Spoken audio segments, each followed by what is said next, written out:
घुग्गुस येथील शहरातील वाढत्या वाहतूक कोंडी, रस्ते अपघातांची वाढती संख्या आणि नागरिकांच्या सुरक्षेच्या पार्श्वभूमीवर घुग्गुस बचाव संघर्ष समिती, सोच संस्था, घुग्गुस नगर विकास मंच आणि व्यापारी संघ यांच्या वतीने जिल्हाधिकारी चंद्रपूर यांना विविध जनहिताच्या मागण्यांचे सविस्तर निवेदन सादर करण्यात आले। घुग्गुस पोलीस स्टेशन मधल्या वरच्या अधिकाऱ्यांची आम्ही काल वेळ मागितली होती आणि त्याप्रमाणे आमचे काही मुद्दे होते आमच्या संस्थांचे, तर ते मुद्दे मांडण्यासाठी आम्ही इथे आलो होतो। सोच संस्था, घुग्गुस व्यापारी मंडळ, डॉक्टर्स असोसिएशन आणि नगर मंच यांच्यातर्फे आमचे सर्व प्रतिनिधी महिलांनी सुद्धा हिरिरीने याच्यामध्ये भाग घेतला आणि त्यासुद्धा उत्साहाने सकाळपासून इथे हजर आहेत। आमचे मुद्दे यापूर्वी तुम्हाला परिचित असेल की प्रदूषणाविरुद्ध आम्ही जो लढा दिला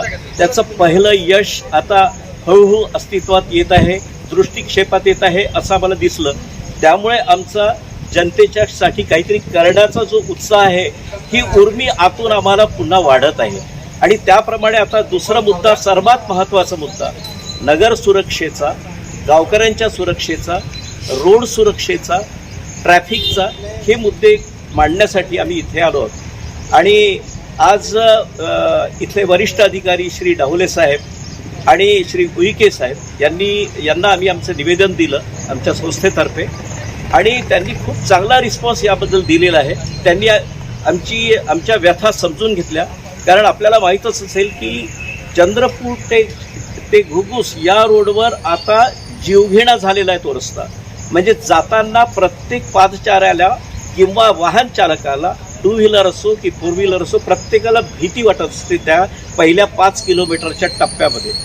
आणि हा प्रत्येकाचा जिव्हाळ्याचा प्रश्न आहे आणि त्याबद्दल कारवाई होत आहे, पण फार कमी प्रमाणात।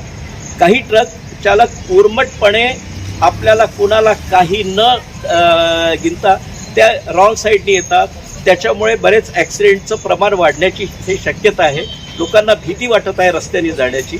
त्याचप्रमाणे बऱ्याचशा शाळा इथे आहेत, त्या रस्त्यावर शाळा आहेत, त्या शाळांच्या भोवती असामाजिक तत्वांची मुलं किंवा कोणीतरी फिरत असतात, सारखे खिरट्या घालत असतात, ज्यांना काही काम नसतं। बेकार मुलांची ही तिथे रेलचेल खूप चालू असते, त्यामुळे मुलींना सुद्धा बाहेर निघताना, शाळेच्या बाहेर निघताना किंवा जाताना भीती वाटत असते।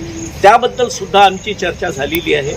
त्याचप्रमाणे रस्त्यावर जे बॅनर्स आहेत त्या बॅनर्सकडे पाहून आता आम्हाला सर्व नागरिकांना आता वीट आलेला आहे आणि त्याबद्दल काहीतरी कोणीच काही करायला तयार नाही। नगर परिषदेला आम्ही सांगितलं, तर त्यांचं म्हणणं आहे की नाही, हे म्हणे आम्ही बॅनर्सचा हे घेऊ, परंतु पोलीस डिपार्टमेंटला हे सांगू।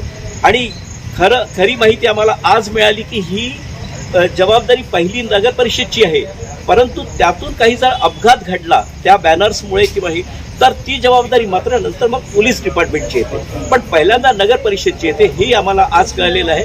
आता त्याबद्दलची कारवाई करण्यासाठी आम्ही त्यांच्याकडे पुन्हा धाव घेणारच आहोत। परंतु आजचं आमचं थोडंसं यश हे सांगावं लागेल की इथे आल्यानंतर आम्हाला अत्यंत चांगली वागणूक मिळाली आणि खूप चांगल्या पद्धतीने त्यांनी समजून घेतलं आहे। आता त्या मार्गावर जाण्याचं काम मात्र त्यांचं आहे। आमचं पूर्ण सहकार्य त्यांना राहील याची मी ग्वाही आमच्या संस्थांतर्फे देतो आणि थँक्यू व्हेरी मच।